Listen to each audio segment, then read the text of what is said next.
Em 2010, um vírus foi descoberto em milhares de sistemas de controle de fábricas, usinas de energia e reatores nucleares do mundo inteiro. Era um vírus 20 vezes mais sofisticado que qualquer outro registrado até então. Ele poderia interromper oleodutos, destruir estações de tratamento de água e derrubar redes elétricas inteiras em um piscar de olhos. Esse vírus se chamava Stuxnet, e todos deveriam se preocupar.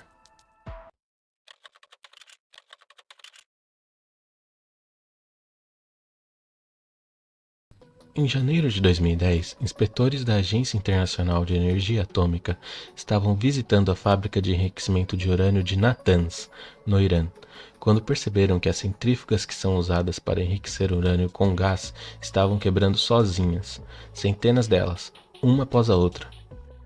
Ninguém conseguia descobrir o porquê. Nem os inspetores, nem os técnicos iranianos que trabalhavam no local e nem mesmo os engenheiros que construíram o sistema. Enquanto isso, uma empresa de segurança de computadores na Bielorrússia recebeu um pedido estranho de um cliente iraniano. As máquinas do cliente estavam reiniciando sem parar, e mesmo formatar completamente os computadores não estava funcionando. O problema era um mistério, mas quando os técnicos analisaram o sistema operacional dessas máquinas, eles encontraram um novo e muito estranho vírus, e deram o nome de Stuxnet. O Stuxnet a essa altura já havia afetado computadores em mais de 100 países, e estava se espalhando rápido. Os especialistas sabiam que o Stuxnet não era nenhum malware comum, e a primeira pista para isso foi o tamanho do código. A maior parte dos vírus tem de 10 a 20 KB de tamanho de código. O Stuxnet tinha 500, e descompactado esse tamanho chegava a 1,2 MB. Isso é um código muito grande para passar despercebido. Então, analistas transferiram o Stuxnet para um novo computador, apenas para ver o que aconteceria. E esse computador era de última geração e especificamente designado para a detecção de ameaças. Mas assim que os arquivos do vírus foram transferidos, o novo computador estava infectado, sem nenhuma instalação e sem alerta sequer. Isso é muito incomum. Quando você instala um software no seu computador, ele precisa ser assinado digitalmente com um certificado confiável.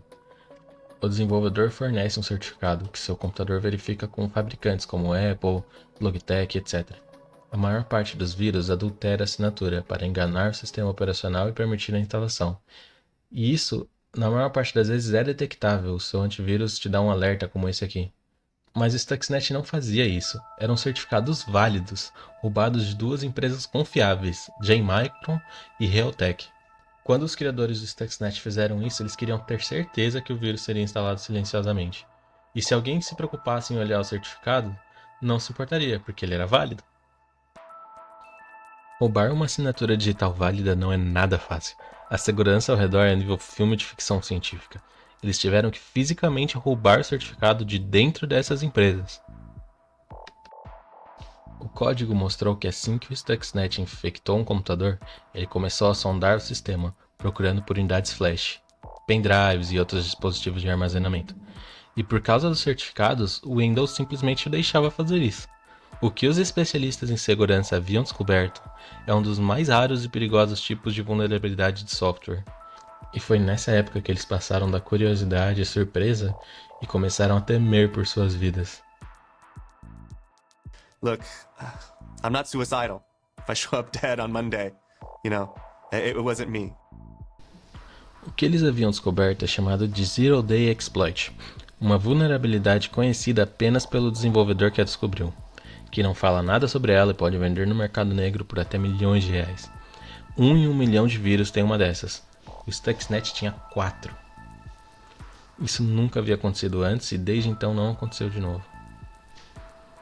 E foi descoberto que o Stuxnet não foi feito para roubar senhas ou informações. O alvo dele eram PLCs, que são pequenos computadores usados para automação industrial. Eles controlam basicamente tudo: linha de produção, bombas de água, usinas de energia e refinamento nuclear. Muitos tipos de infraestrutura usam PLCs. Hackeando PLCs você pode derrubar um país inteiro sem dar um único tiro. Um vírus tão complexo e tão perigoso requer dezenas de milhões de reais para fazer. Então os especialistas já suspeitavam e depois tiveram a confirmação de que ele só poderia ter sido feito por um governo, uma agência de inteligência, como forma de atacar outro governo. O O problema na usina nuclear de Natanz foi conectado ao Stuxnet e logo ficou óbvio que o alvo do Stuxnet eram as instalações nucleares do Irã. A rede das centrífugas nucleares de Natanz era fechada, sem acesso à internet ou qualquer outra rede, e para infectar uma rede fechada é só por erro de usuário. Funcionários de uma empresa terceirizada, contratada para um trabalho curto na instalação nuclear, trouxeram com eles pendrives infectados com o Stuxnet, e eles conectaram esses pendrives na rede das centrífugas para realizar uma tarefa e imediatamente o vírus se espalhou. Assim que entrou, o Stuxnet não fez nada, ele só começou a recolher informações sobre a operação dos PLCs.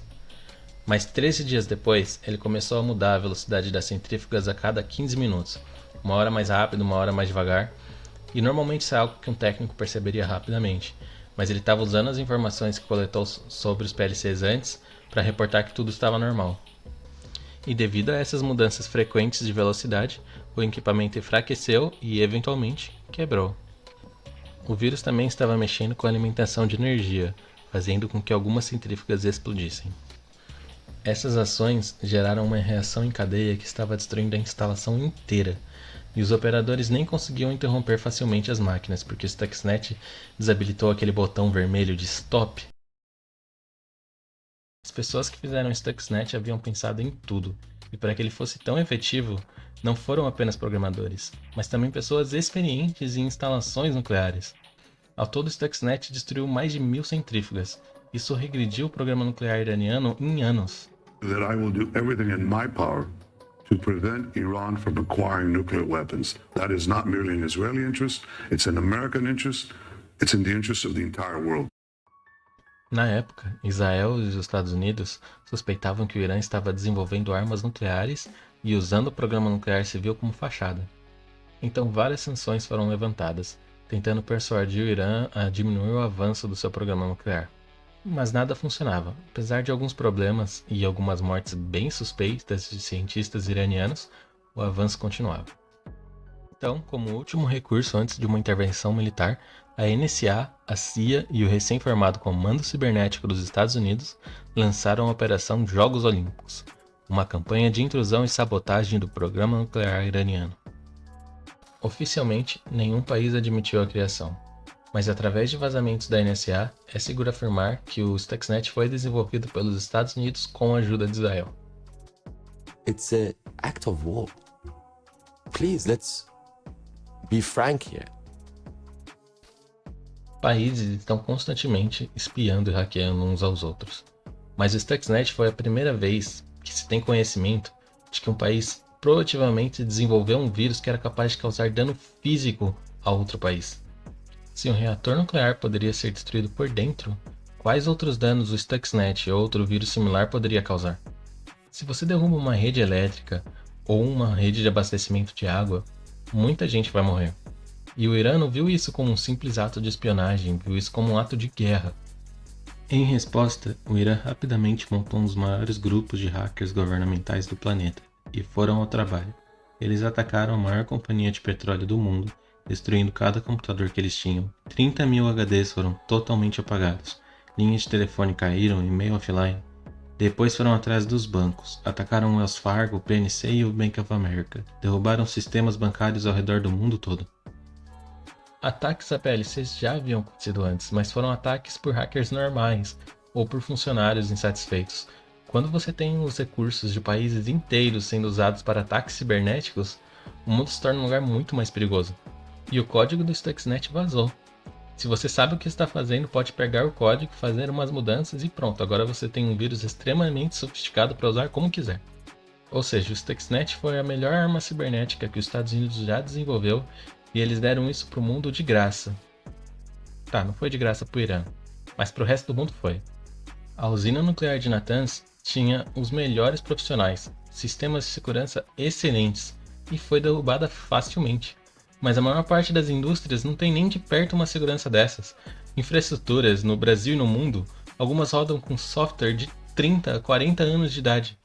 Hoje um país não precisa de trilhões em investimento militar para fazer valer sua vontade no mundo. Agora é só reunir alguns nerds em uma sala, distribuir uns energéticos e dar a ordem. Os hackers do governo norte-coreano roubam centenas de milhões de dólares todos os anos. A Índia atribui o blackout de Mumbai em 2020 a hackers do governo chinês. Algumas pessoas dizem que a próxima guerra mundial será travada na internet, mas elas estão erradas.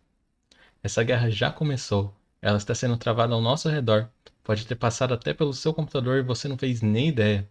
Esse seria o momento ideal para colocar a propaganda de um antivírus se eu tivesse um patrocinador, mas como eu não tenho, fiquem com essa, deem like, se inscrevam no canal e até a próxima.